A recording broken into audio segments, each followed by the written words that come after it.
You are 17, the daughter of a woman history forgot. They whisper your name through silk curtains and painted fans like it's something to be ashamed of. The concubine's child, they say, a reminder of a mistake the emperor once made. You grew up in the servants' quarter, surrounded by the smell of jasmine and dust. The palace walls are taller than mountains, and colder too. You learned to bow before you could walk, to smile even when your heart felt heavy. Your mother, once the emperor's favorite, died when you were 10. They said she fell ill, but you remember the bruises she hid beneath her robes. Every night before bed, she'd whisper the same words into your hair. "Promise me, you'll never become what I was." And you promised.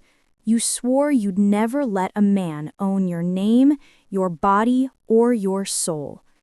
You wanted freedom, even if it meant sweeping floors forever. But freedom is a dangerous dream in this world, especially for girls born from sin. Because the older you get, the harder it becomes to hide. Your face is starting to look too much like hers. The same soft eyes, the same quiet beauty that once drew the emperor to ruin. And beauty in this place is both a gift and a curse. Now, at 17, the palace eyes have turned toward you. The sons of royals, the princes with laughter sharp as daggers. They whisper in corridors about the concubine's daughter. They talk about you like a secret they want to taste. You try to avoid their gaze, you keep your head down, but their interest only grows. The servants say your fate is already written, that the daughter of a concubine will always end up like her mother. You laugh it off in front of them, but deep down, you're terrified they might be right. You're 17, and already your name is turning into a story whispered behind closed doors. You swore you'd never repeat your mother's life, but the palace remembers everything, especially the blood you were born into. You're 18 now, and beauty has become your enemy. Every time you walk through the palace courtyard, heads turn, not in respect, but in possession. They see you as something to be claimed, not someone to be known. The princes, young, spoiled, drunk on power, start sending gifts, perfumes, jade bracelets, folded letters written with ink that smells like roses. You burn them all. You're not stupid. You've seen what happens to girls who say yes. You've seen how quickly they vanish behind those red silk doors, their names erased and replaced with new ones. Lotus, Pearl, Harmony. You don't want that. You want your name. You want your freedom. But the palace doesn't care what you want. One evening, while you're delivering scrolls to the emperor's library, a shadow follows you inside. It's Prince Liang, the youngest son, known for his charm and for breaking hearts like twigs. He smiles. "You look like her," he says softly, "the one my father loved." You freeze, because he's talking about your mother. He steps closer. "You should be honored," he continues, voice dripping with pride. "Her blood runs in your veins." You want to scream, but instead you bow, because that's what you've been taught, to bend before power. His hand brushes against your chin. You flinch away. He laughs. "You'll come around," he says, and leaves the room like he already owns it. That night, you cry into your pillow until your throat aches. Not because you're weak, but because you're angry. You hate this place. You hate how your mother's ghost still decides your fate. But most of all, you hate how powerless you feel. You start avoiding the main halls, working longer hours in the shadows, pretending you don't exist. But rumors spread faster than fire. Every prince now knows the concubine's daughter turned down Liang, and rejection in a palace like this is the same as rebellion. You feel the shift, the stares, the whispers, the servants who suddenly stop talking when you enter a room. You can sense the danger building, like storm clouds waiting to burst. Because when royalty wants something, they always get it. You're 18, beautiful, defiant, and trapped. The prince wants you, the court watches you, and fate is smiling cruelly. You can run from their eyes, but not from your blood. You're 19, and the palace feels smaller now, not because the walls have changed, but because the eyes have multiplied. Every hallway, every courtyard, every shadow, someone is watching. Since you turned down Prince Liang, life hasn't been the same. Your shifts were doubled, your meals cut short. The other servants no longer speak to you, afraid your curse might touch them too, because that's what you are now. Cursed. The daughter of a concubine who dared to say no. You keep your head down, your voice quiet, but silence doesn't protect you. If anything, it makes you easier to hunt. One night, while scrubbing the marble floors, you hear the familiar sound of silk dragging behind footsteps. You don't have to look up to know it's him, Prince Liang. Still pretending to be a servant, he says, circling you like a hawk. Still pretending you're different from your mother. You stay quiet. He kneels beside you, eyes burning with amusement. You're wasting your beauty here, he whispers. You could have a life of silk, not dirt. You grip the brush tighter, knuckles white, but you say nothing. He smiles again, sharper this time. Keep fighting if you want. You'll come to me one day. You'll have no choice. And then he's gone, leaving the smell of perfume and power behind. That night, you think about running. You imagine yourself outside the palace walls, walking through the rice fields barefoot, nameless, and free. But freedom is a lie for people like you. You don't even have papers to leave, just a birth name buried under shame. The next morning, you wake to find your sleeping mat missing, your belongings gone. The head maid tells you it's punishment for disrespecting the royal family. You sleep on the floor that night. Your back aches, your stomach growls, but your spirit somehow still holds on.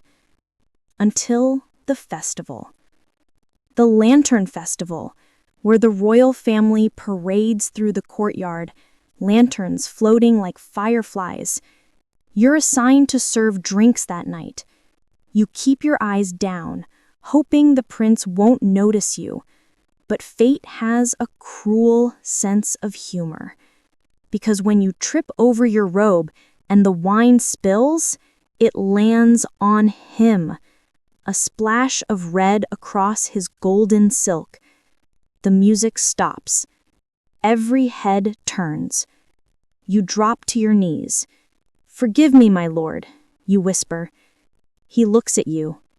Really looks at you this time. And instead of anger, there's something darker in his eyes. Possession. That night, he sends for you. You refuse to go. But your supervisor drags you by the wrist, whispering, "You don't say no to a prince twice." You can hear your heart beating in your throat. Every step toward his chamber feels like another nail sealing your fate. You want to scream, to run, to vanish, but you already know this is how the story always ends.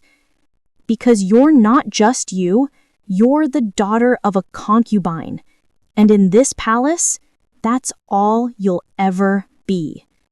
You're 19, trembling at the edge of a nightmare you swore you'd never repeat. But history doesn't forget. It just changes faces. You're 20, and the palace feels no longer like stone and wood. It feels alive, breathing, watching, listening. The first morning you wake inside the prince's chamber, the air smells of sandalwood and regret. Silk sheets brush against your skin, but they feel heavier than chains. The room glows gold, golden tapestries, golden bowls, golden birds carved into the pillars. Everything around you screams luxury. And yet, you've never felt so poor. At first, he's gentle. He sends you dresses stitched with pearls, sweet rice cakes from the royal kitchen, even a jade comb carved in the shape of a lotus. But every gift feels like another thread in the web he's weaving around you. You smile when he speaks, you bow when he enters, you play your part perfectly, because in this palace, acting is survival. But when the nights fall silent, you lie awake. You trace the cracks in the ceiling, counting them like they're stars, and wonder if your mother once stared at the same kind of ceiling, trapped, dressed, and pretending to be fine. Days blur.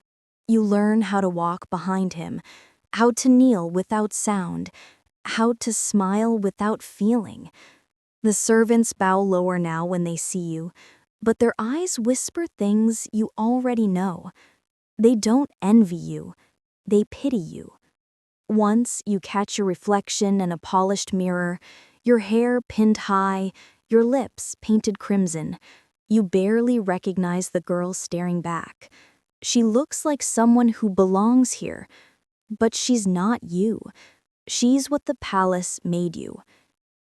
One evening, as the sun bleeds red across the courtyard, you hear laughter echoing through the corridors.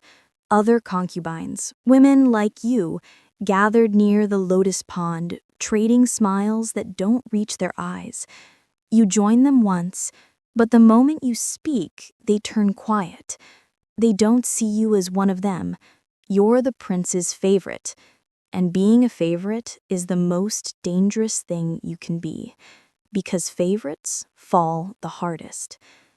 That night, he visits again, his voice soft, his touch deliberate, but something inside you breaks, quietly, invisibly. You think of your mother again, how she probably looked out of her own golden cage, dreaming of freedom she'd never have. And now you understand her silence, her tired eyes, the sadness she wore like perfume.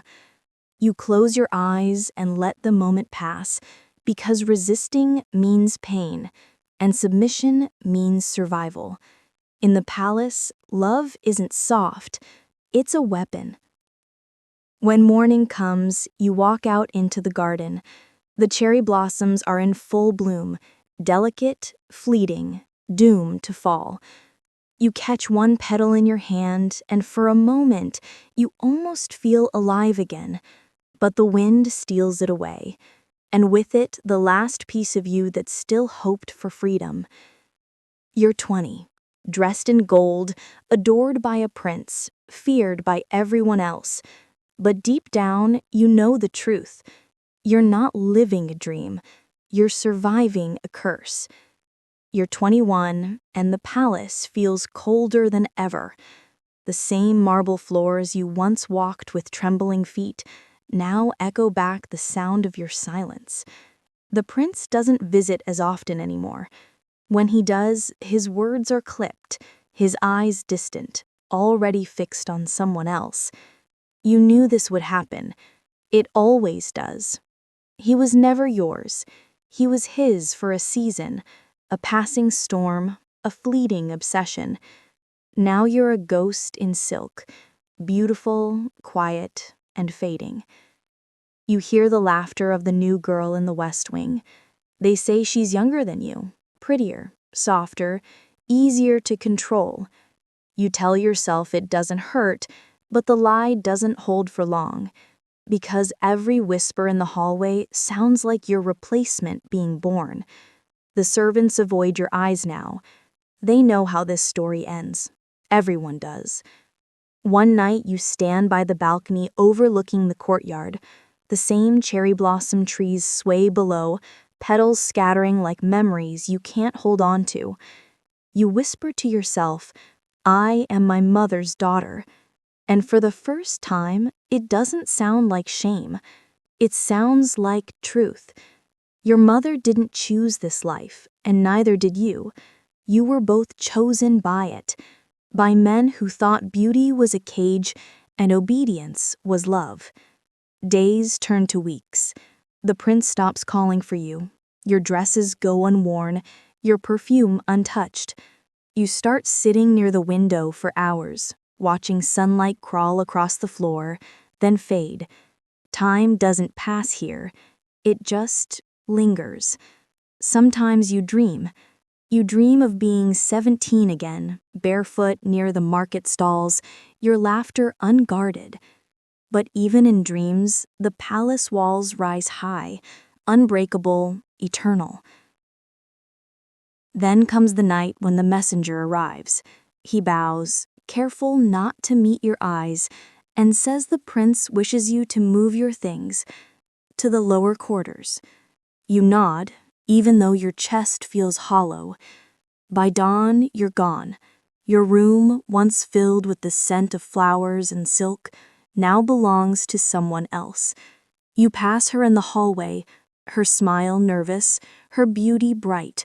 She bows to you, but you don't look back, because you already know how her story ends. That evening, you sit by the lotus pond, the same place your mother once wept. The moonlight touches the water like glass. You see your reflection, older, softer, wiser, broken, and you realize something cruel and beautiful all at once. You were never meant to escape this fate. You were meant to remember it. You close your eyes, whispering her name, your mother's name, as if saying it could bridge the years between you. And for a moment, you swear you feel her hand in yours, warm, gentle, proud. When you open your eyes again, the petals are falling, and this time you don't reach to catch them. You were born in silk and sorrow, the daughter of a concubine, the shadow of a forgotten queen. Your story ends not with rebellion, but with realization that even in cages, women like you still carry the weight of empires.